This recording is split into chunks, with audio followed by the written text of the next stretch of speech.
Welcome to a garden railway somewhere in Huddersfield, and with a maximum of 6 people able to attend under the latest government guidelines, we are pleased that you can join us virtually, if not in person.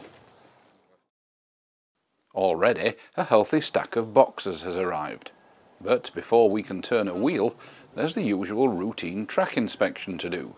With dual gauge over much of the system, it's important to ensure that all debris is brushed clear and point work checked and oiled for smooth operation.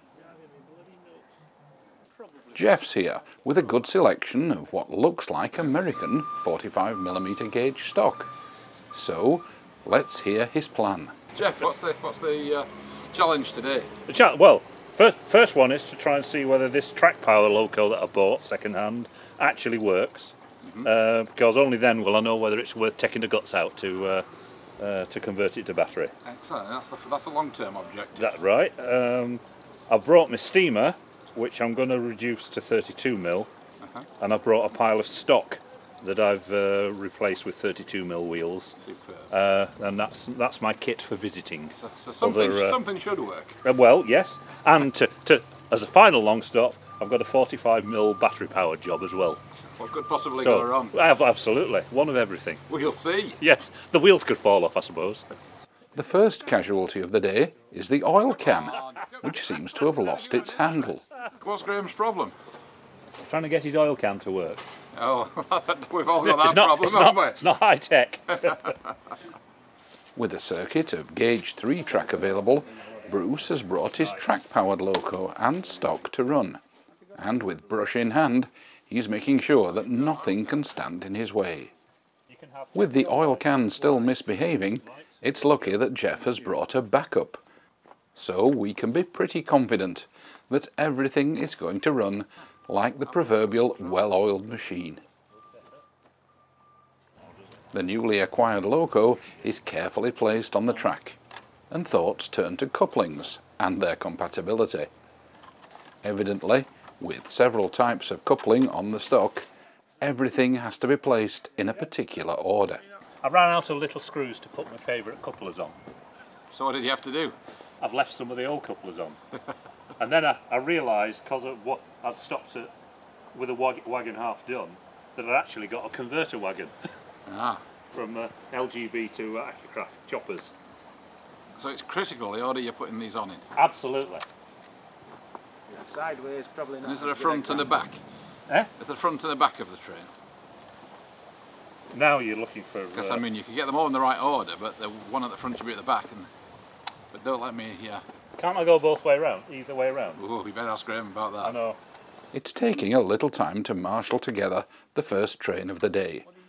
But that means that the careful examination and lubrication of the points can continue until everything is thoroughly prepared, and that the correct form of track power has been selected for the run, which in this case is analog DC. How are you feeling at this stage, Jeff? Trepidation? Fear? Yeah. You still got the receipt for the engine? Jeopardy even. Have you got the receipt? What do you mean, eBay and receipt? Come on.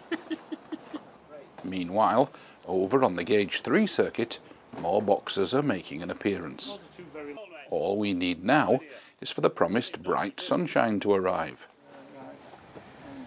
I've never driven a track power. The moment of truth draws near, and with a press of the appropriate buttons, the loco springs into life and runs faultlessly. Over on the gauge 3, the boxes start to reveal their contents. I thought things were going too well. The new loco has come to a halt on the farthest part of the layout. Well, at least it's not in the tunnel. It proves to be nothing more serious than a fragment of grit hidden in a check rail. And with the culprit removed, the loco continues its smooth progress. In the background, the gauge 3 Fowler has started its first run to check that the track is clear. That's smooth, that's fine. Right. You want to put I'll hook Jet up, then I'll show him how to do it, and I'll switch off the ours up then. So if you change that point, Now it's time for the 45mm loco to try its hauling power. But rather than test his new acquisition to the limit, Jeff thinks that the best approach will be to try it a few trucks at a time and build up to the complete train. The final stage in the preparations is to close the flap on the gauge 3 circuit, and of course to ensure that the rails line up perfectly. All systems go. The Fowler gets into its stride, as does the 45mm. Yeah, that point's ready. It's like, the drive is like a collar. This now, Jeff. Right, you tell me what to do with it then. That would make it go faster, but it takes time. Right, there's inertia in it, There's yeah? inertia, and that slows it down. Right. That's emergency stop. Yeah. Forward, back. Right. But I don't know which is forward. and Okay, which well I'll is back, figure that out, right. because it depends Okay. on which way you put it round. How many are you going to put on this time then? Uh, Another 2, or are you going to go no, rash? hook them all on this time. See if it goes. Yeah. And what was the problem? Explain to me again what you suspect. I don't know what to suspect. The USA trains, they have a peculiar drive mechanism, which is This is the brand. This is the brand of that loco. USA trains is the brand, which is Yeah. that, and the axle it's halved, and the half axle is pushed into a collar, and the collar is driven by the motor. Right. And if it's been overloaded at all, that collar, which is plastic, can split. So if you add a heavy load, it can end up spinning the axle. So it's a known thing, and It it's is a known to be issue. avoided at all costs. I think the spares are cheap, but I think you need a pillar drill to put it in accurately. Okay, enough of this pussyfooting around. Let's see what the loco can do with a full train on the curves and up the gradient.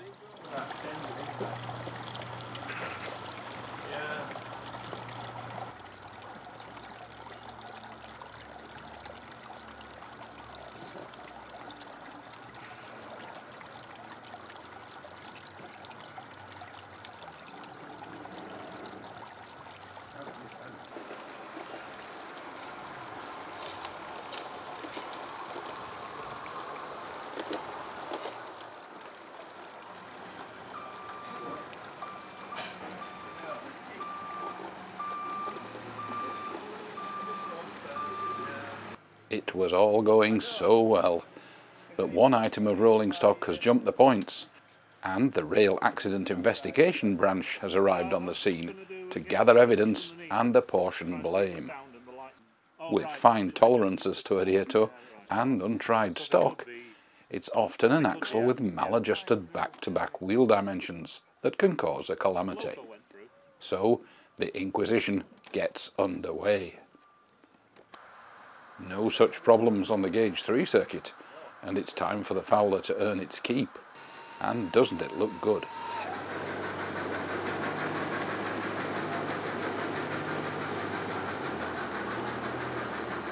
The civil engineering continues on the inner circuit until all concerned are satisfied that the fault has been fixed, and, cautiously, the loco thoroughly tests the track work before being allowed to continue up the gradient with its test train. The smile on Jeff's face proves that the loco was a good buy, and so far it's performed fault-free, apart, that is, from a light at one end of the cab that seems to have blown a bulb or has a bad connection. But I'm counting it as a triumph. It's cosmetically it's great, and it runs. So that's 2 positives. Everything seems to be running fine now, so let's take a minute to ask Bruce about his Fowler and its train. It's a 4F. It's gauge 1. Gauge 3. Gauge 3. Yes. Battery power. Battery power. What sort of controller are we using? Nobody knows. Forgot what they call them now, but it's engineer train. Oh yeah. Is the fancy name for it. So apart from speed, you get other controls as well. What do you get? They can run 49 consecutive locos at the same time on this. How many have you brought? 1.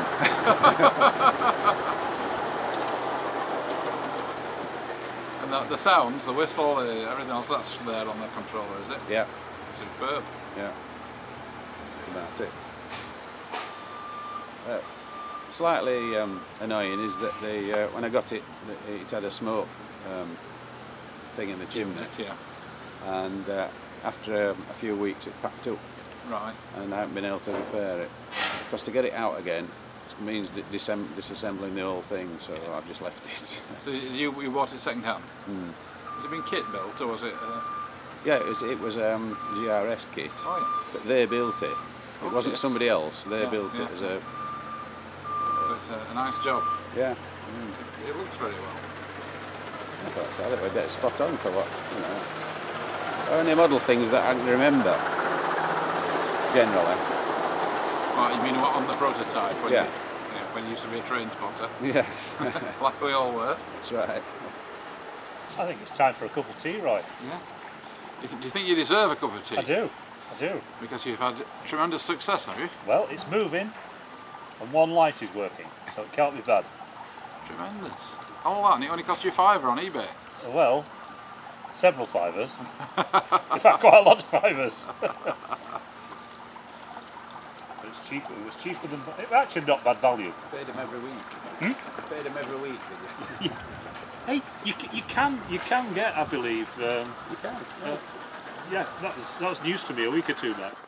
The tea break is being delayed somewhat as another Gauge 3 loco arrives on the scene, Graham's Ginty, continuing the LMS and BR theme of the day. Tell us about the tankers. Where did these come from? These came from Roy. He printed them. Oh, it's all 3D printed, It's all 3D printed. including the tank. The tank is actually from a LGB tank loco. Right. And what about the transfers?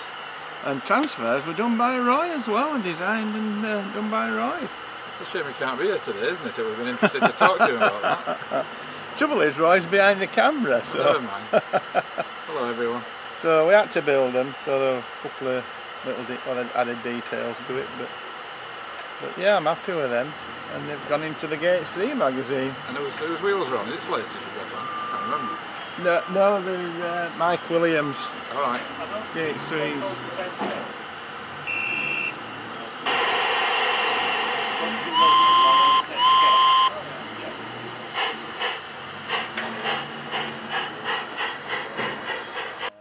As we admire the Fowler and its stock, the conversation turns to the cosmetic updates required to Thomas the Tank engine wagons to transform them into presentable looking rolling stock. Sorry, share this knowledge with us. What are the trucks we're saying? They're Thomas the Tank? yeah. I do. Some I'll come in and do it. What did they call them? Okay. Coffee then, please. Troublesome trucks. That's what they call. Thomas the Troublesome Tank, trucks. troublesome trucks. You get Right. those, disassemble the top from the chassis, alter the spacing on the wheels, Right. and refit it, and they'll run on a Gauge 3. Very good. And they look so good, don't they? Yeah. do. Have you repainted them? Yeah. Yeah. Oh yes, they were metallic. And you finish up with what? Is it a 5 plank wagon or 7 or something? Something like 7, I think. Yeah. Excellent. Yeah. It's a cheap way of getting a few trucks. And they're approximately the right sort of scale. Yeah. Yeah, that's great. And what about the guards van and whatnot you've got there? Are they kit built or? Yeah, that's actually one of Graham's. Oh, is it? It's on lease land. It's borrowed, yeah. I must have told you something. With 3 trains now running, everyone deserves that long-awaited tea break. Must cost you a fortune in coffee, Graham, these dues. Oh, and biscuits. How many Kit Kats do you go through an hour? Oh, must be half a dozen. No tea for the engine crew though, although they did get to stop for a minute.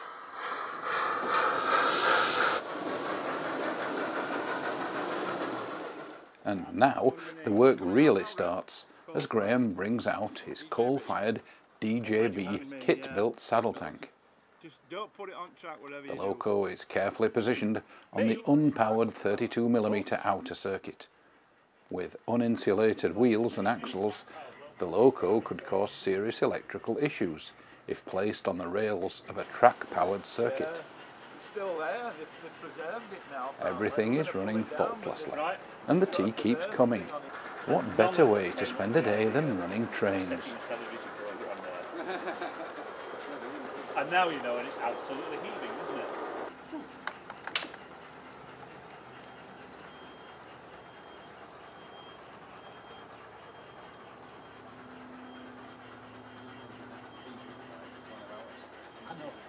And now, although half an hour late, even the sun is coming out.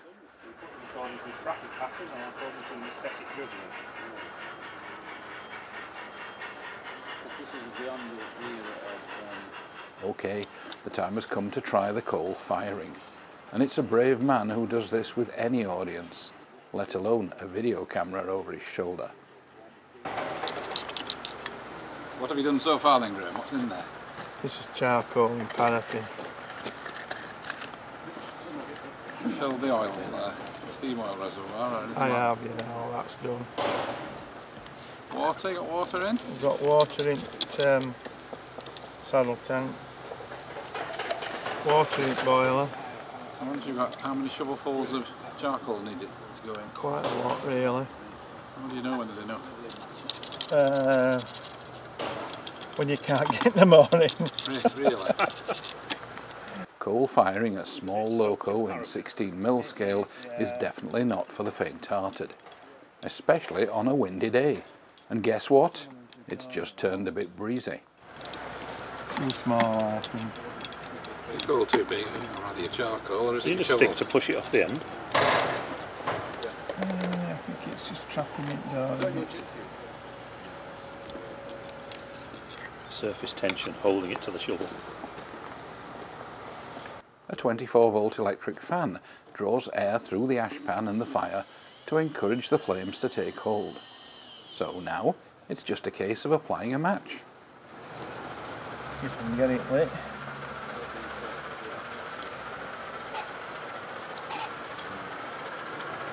Picked a windy day. I have.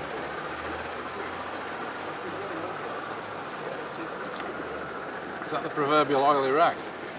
That's verbal oil, your rag. How long have you had the B2?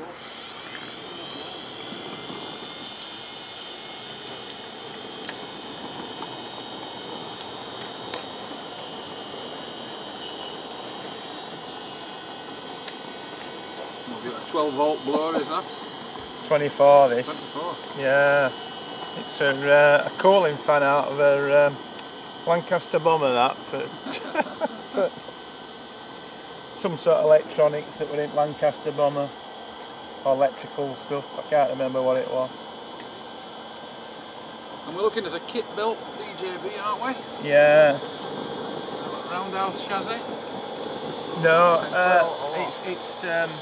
Cylinders? it's their chassis, the roundhouse.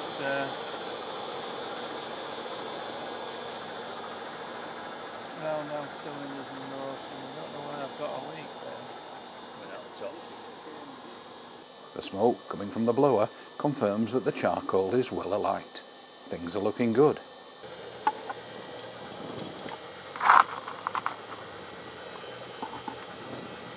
Putting coal in now, are we? Just to drop, just to get some of it caught.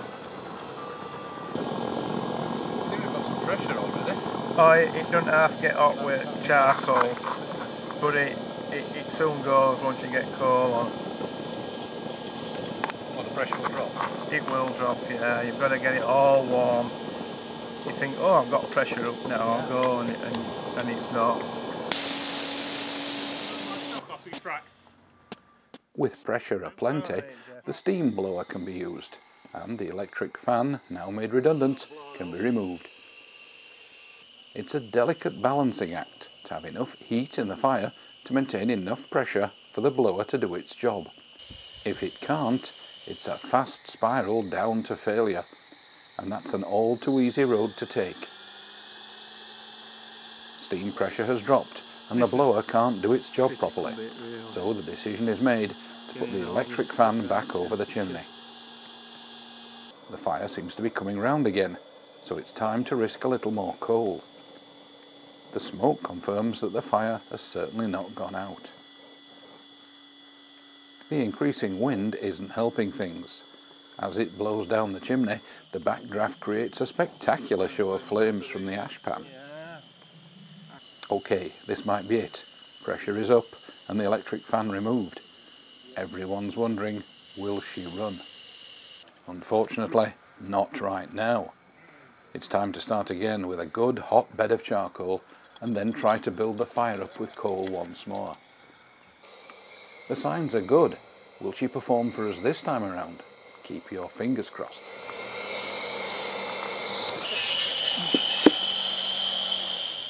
If you're looking for a hobby that will provide you with many hours of amusement, this could well be it. Meanwhile, Nick has arrived with his new Gauge 3 live steam loco to get some help and advice on how to run it. Watching the coal firing process is not giving him much confidence. Have we converted you, Nick, to 16mm? You certainly converted me to live steam. You've got live steam, haven't you? What is it you've brought today? Brought a gas-fired Britannia. Fantastic. Gas-fired Britannia, and we've got a gas-fired Duchess, which is hopefully we'll get it running later. Well, I would suggest you stick to gas firing, having seen this. We'll see what happens, won't we? Looking forward to it. Thank you. It's been a while getting there, and a real test of skill and patience. But this is really it. She's ready for the off. Or is she? No one ever doubted it for a minute. She's off and she's running like a dream. It's a bit like the excitement of the Rainhill trials, isn't it? Nearly dangerous.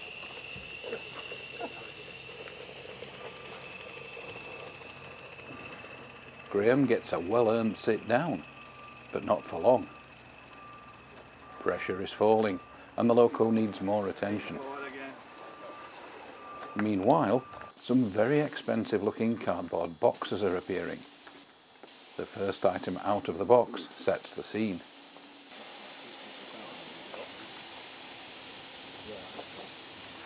The Gauge 3 Britannia looks a stunner, but evidently she's temperamental and her wheels refuse to make a full revolution. The reason is currently a mystery. So it looks. Matter, oh yeah. Oh. We turned our back on the coal firing and look what happens. The loco finally decides to play ball.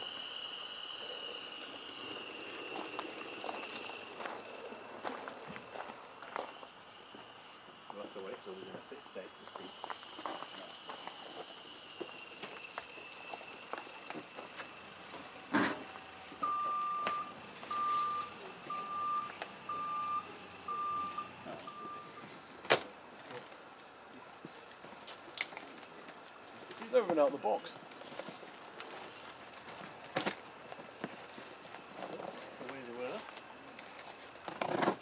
Have you turned the track power off, Graham? Yeah. Right.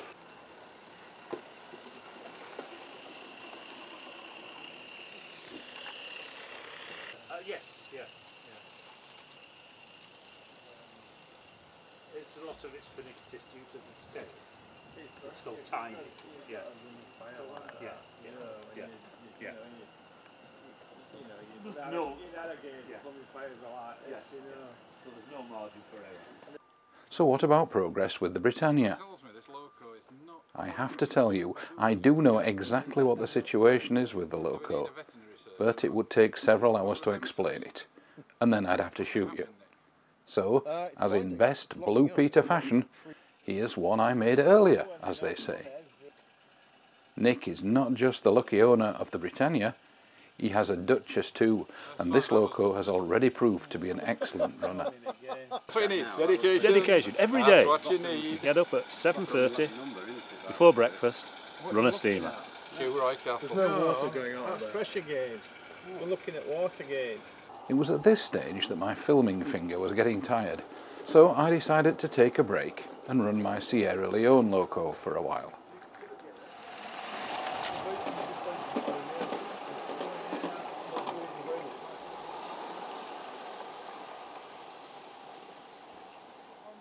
And then we'll fire it.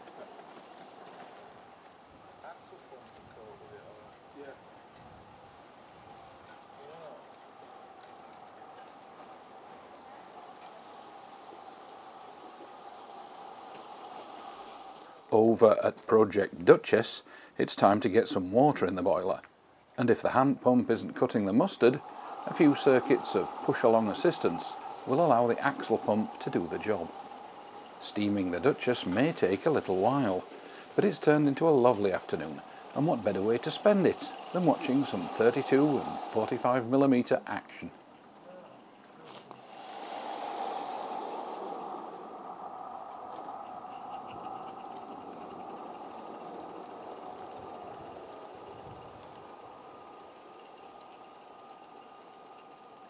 Meanwhile, the Duchess has sneakily been building steam, and now she's away. Being a manually controlled loco, her wary owner is keeping close by her at all times. After a few laps, she's running like a dream, and it's decided to give her her head and see what she can do. Cylinders get warm, the boiler gets warm. Is that because everything expands a bit? Yeah, everything's got to be hot. Right. You know, main line locos, you won't run right, don't they? That's a couple of hours. Is that right?